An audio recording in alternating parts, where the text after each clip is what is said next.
Hello, listeners, and welcome to Ask the Chair. This is the opportunity for you, POA members, to put a question directly to National Chair Mark Fairhurst. The key thing to remember, listeners, is that Mark has no idea about the questions that I'm about to put to him on your behalf.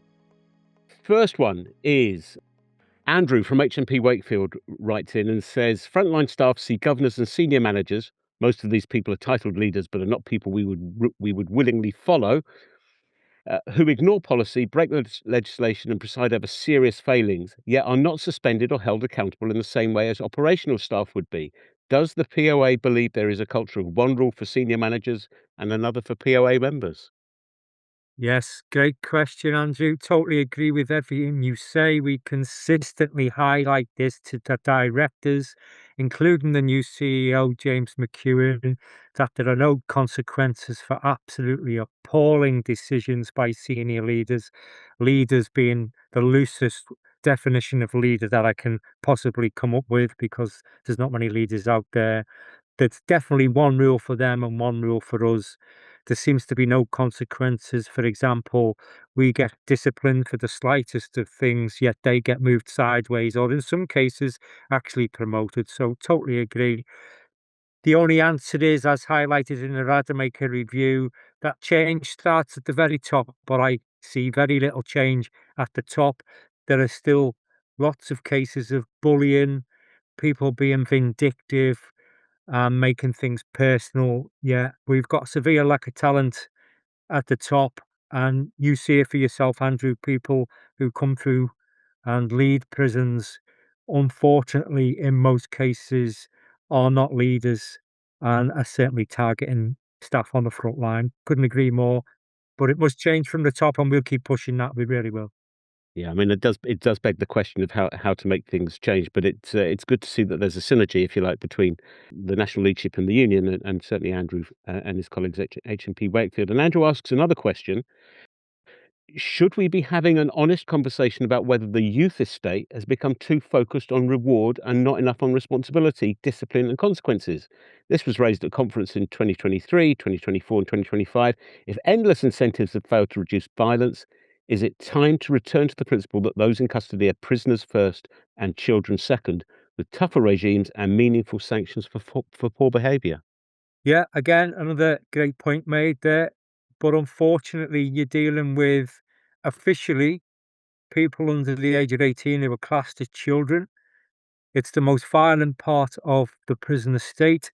It doesn't seem to be getting too much better, although the introduction of PAVA has reduced violence a bit, but not as much as we would like.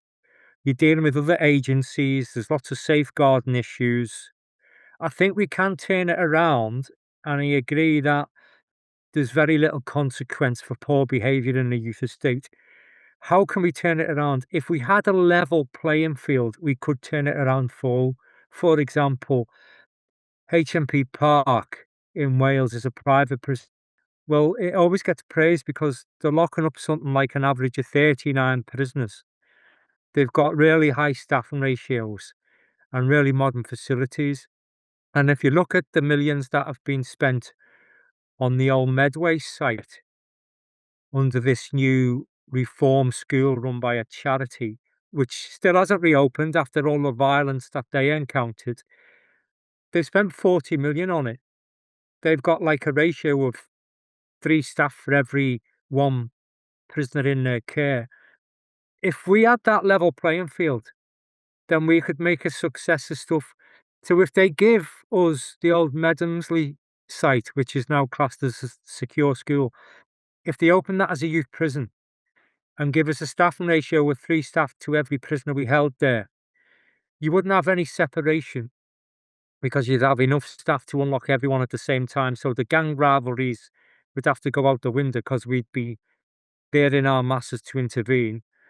We could enforce our rules and have consequences for poor behaviour, and the message would soon get out. We're not going to tolerate your behaviour, so you best start learning to live with each other, and you best start conforming, because one day you're going to get released and society shouldn't have to put up with your antics anymore. So yeah, there should be consequences, but you've got to understand what we're dealing with. We're dealing with outside agencies who have tried and failed to put theoretical papers into practice. And as we know, that when psychology gets involved and theory gets involved in practice, it completely fails. And we see that more often than anybody else in the prison system. Right. Thank you very much indeed, and some good questions from Andrew there. Next up, we've got Mark from HMP Grendon. It's a question that's been prompted by the 1,500 quid one-off payment for experience retention and national shortfalls in PEIs. Mark writes that we can't recruit B4 specialist off a therapeutic community either. Are there grounds for a retainer in this specialist field too? We'll keep asking for it. We'll keep asking for an increase in pay for all members of staff, including those with specialist skills. But what you've got to understand is HMPPS haven't highlighted to us that that's an issue.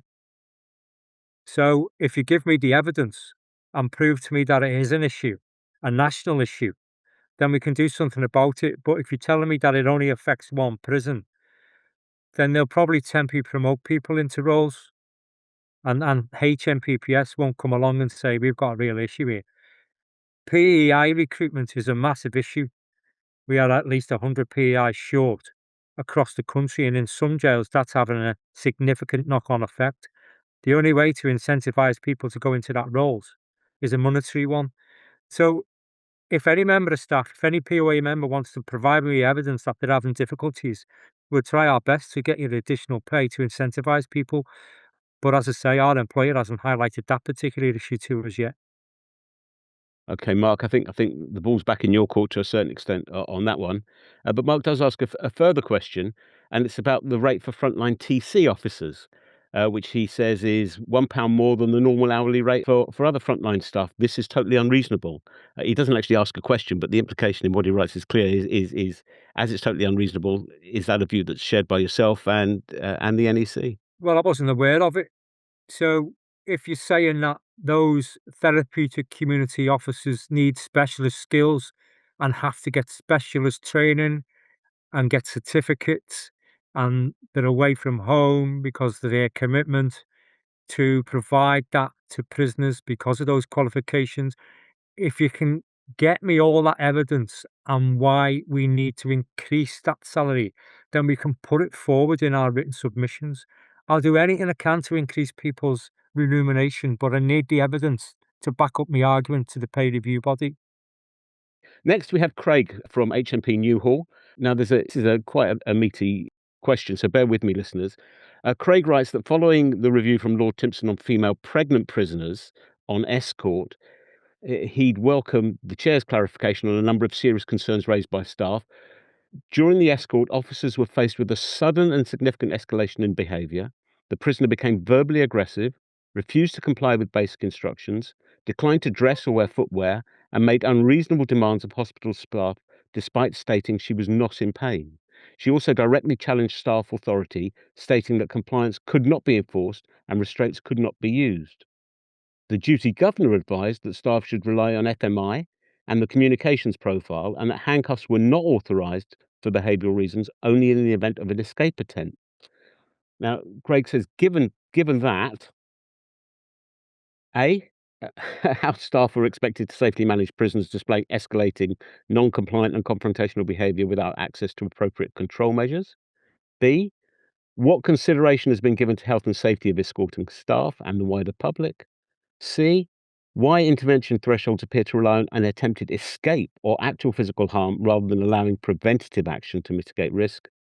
D, what risk assessment underpins the decision-making framework. And E, and probably most importantly, how will staff safety be prioritised in future incidents of this nature to ensure officers are not placed in situations where they must wait until harm occurs before appropriate measures are authorised? Yeah. So quite a complex situation there, I think, Mark, but well set out by Craig. It is, and it's a relevant point, isn't it? Because pregnant prisoners have been in the headlines lately because of some of the atrocious practices, not in the public sector, I might add, that have been, well, we've been made aware of. So this is an ongoing national issue. We are aware of things like this, but encompassing all of that is you as a member of staff on an escort with a prisoner, whether they're pregnant or not, you are entitled to defend yourself and make sure that the escalated incident is resolved as amicably and as peacefully as you possibly can. And sometimes that's not possible. We are aware of incidents where a pregnant female prisoner has actually attacked staff on an escort and they've had to protect themselves. So you as a member of staff, you can perform a dynamic risk assessment on the spot to justify your actions. And if you feel cuffs are necessary and you've got cuffs with you, then cuff them. It's as simple as that. You're not there to be a human punch bag. And we will protect you and represent you and put your mitigations and arguments forward as much as you can if some overzealous governor from an air-conditioned office in the prison while you're on the front line in the hospital. But what we are doing nationally is we're trying to convince people that there are alternatives to cuffs for pregnant prisoners on escorts. And I don't know if you're aware that we've got something like a Velcro cuff that is quite often used on young prisoners in the youth custody estate. That's an option as well. I agree that during childbirth, they shouldn't be restrained in any way, shouldn't be cuffed or cuffed to a prison officer on the escort. I agree with that because they're going through childbirth. And I agree it's humane that on a pregnant prisoner, that if at all possible, then the escorting staff shouldn't feel the need to put a closet and chain on someone or be cuffed to them. But their behaviour dictates how you treat them. And if their behaviour is such that it warrants restraint in any form, then that's what you do. You protect yourself, and we will defend you to the hilt. Right. So I think that's a very clear response to, as I say, a complex situation. Next, we have a question from Gary, who hasn't told us where he is, but it's a cracker of a question, in my view, anyway. Gary writes, when a prison officer's classed as off duty, would you still say we're on duty walking to our transport home, which is on prison grounds, or are we off duty as soon as roll is correct and we walk outside the gate, or is it just when roll is correct but we are still in the prison? You're off duty when the role is correct. That's officially when you're off duty, because the way I look at it, and probably not a lot of people realise this, you are not officially required to report for your official shift start time. You don't have to be on the wing or in your unit at the official shift start time. You're not required to report for your official shift start time until you're at the gate. So you quite within your rights to report for duty at the gate and queue at the gate and go through the gate at your official shift start time. You're not required to be on your wing, in your office, on your unit, in your area of work at your official shift start time. You're only required to be at the gate at your official shift start time. So consequently, you are off duty when roll is correct or at your official shift end time, whichever comes first. Now, if you're consistently late off duty, then you're allowed to claim now hours back on toil or on overtime if it's significant amount of time. And if you are consistently late off duty, then I would suggest the local POA committee need to have a meeting with senior managers and delve into the reasons why. Because if it's something to do with the regime, then maybe you need to finish the regime a bit earlier so staff can get the roll in and get off duty at the gate at their official shift finish time. As you say, there are things that members can do if they're being treated in a way that's unreasonable and in breach of their contractual terms and conditions. Well, we've had this quite consistently, especially people who work in reception when they're getting late receptions. If your finish time is 9 o'clock at night, you've quite within your rights to demand that you leave that prison at your official shift finish time. But don't forget, the governor's quite within his rights or her rights to demand that you don't go off duty to your official shift finish time every single shift. Now, you hear about this swings and roundabouts. I know the swings and roundabouts are getting less and less, but we all get our little touch now and again. For sure. Thank you. Next question we have is from Dave. Again, someone we don't know where Dave is stationed, but he writes, as I joined the prison service in 1991, I was able to say exactly what my pension would be when I turned 60 and retired. How are the government allowed to tear up my terms and conditions to not give me my full pension on its due date and make me contribute to a non-contributory pension, which is what I joined? Why have we stood by as a union and not challenged this in law courts? I feel your pain. I joined in 92, exactly the same. looking forward to retiring at 60 on a full pension with a gratuity. And in 2015, it all got ripped apart simply because we are civil servants and the government can do what the hell they like with our terms and conditions and our pensions. Why didn't we do anything about it? Because we haven't got the right to strike. Our hands are tied. If we had the right to strike, we could have gone out on strike. What are we doing about it? Well, we're doing a hell of a lot about it. We're campaigning to have our retirement age lowered. There's a good chance it will get lowered.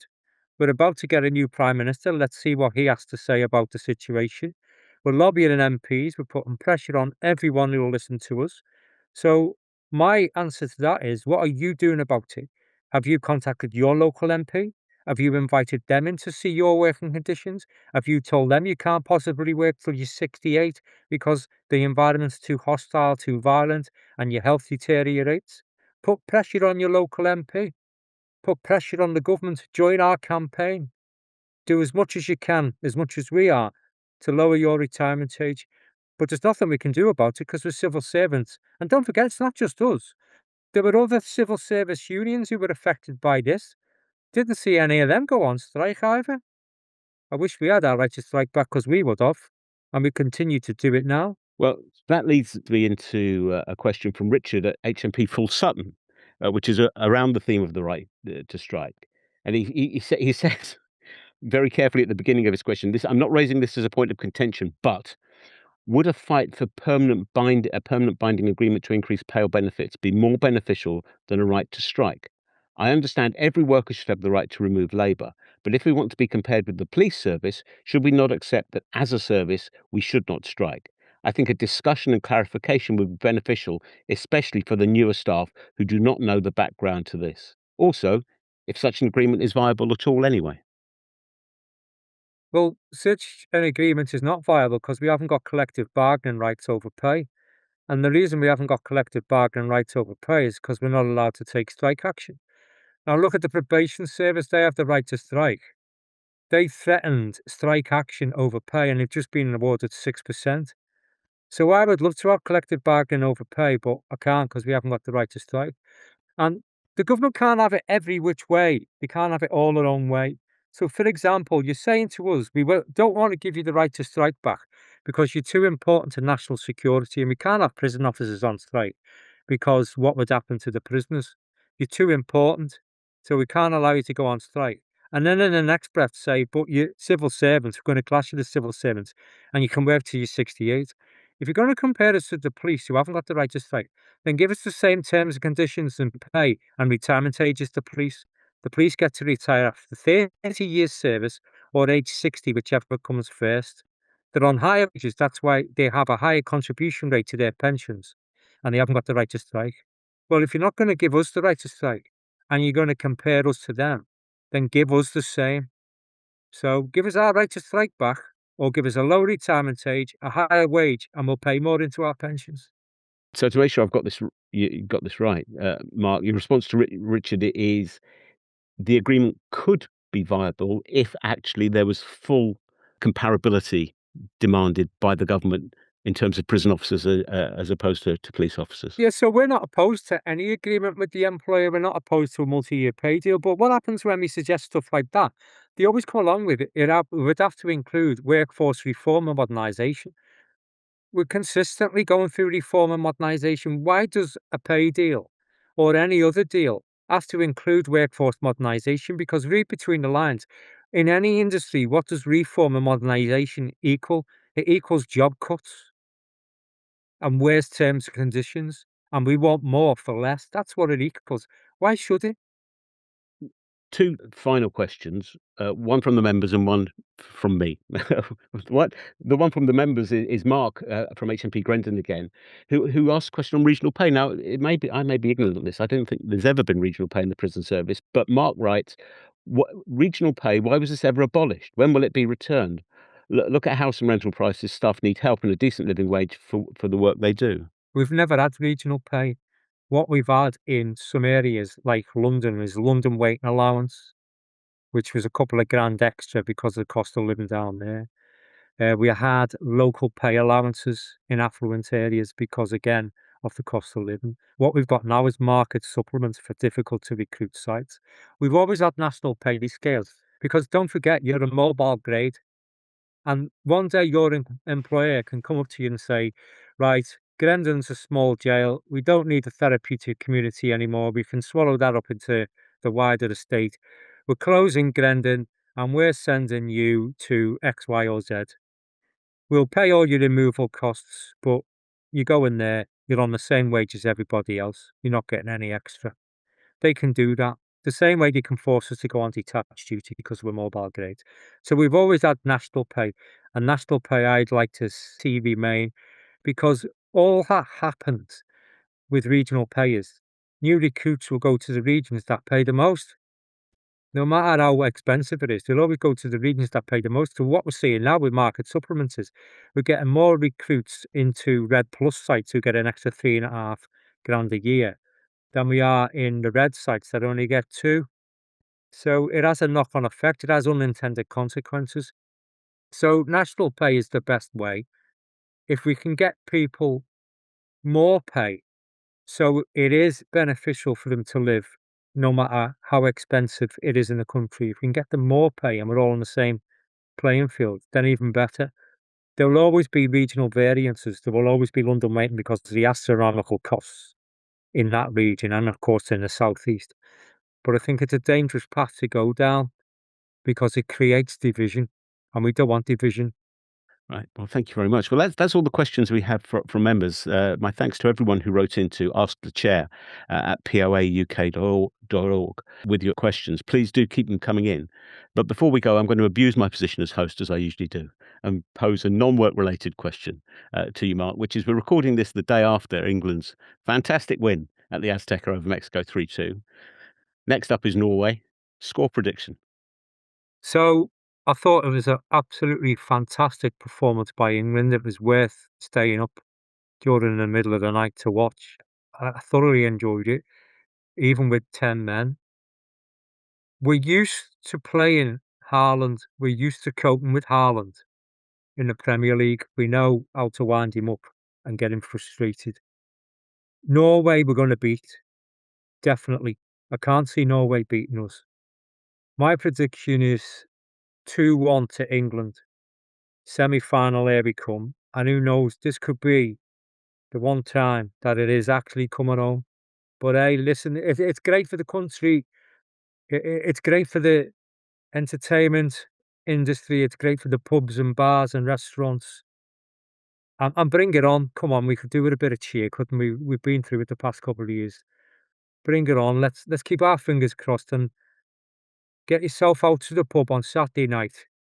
Have a few bevies with your mates, with your family, or sit in front of the TV screen at home. And let's cheer on the lads. Come on, let's do it. There we go.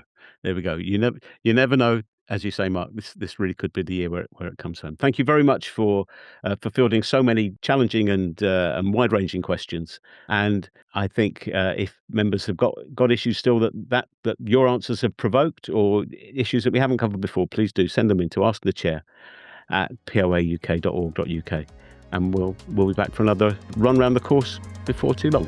Thanks, Simon. Cheers, Mark.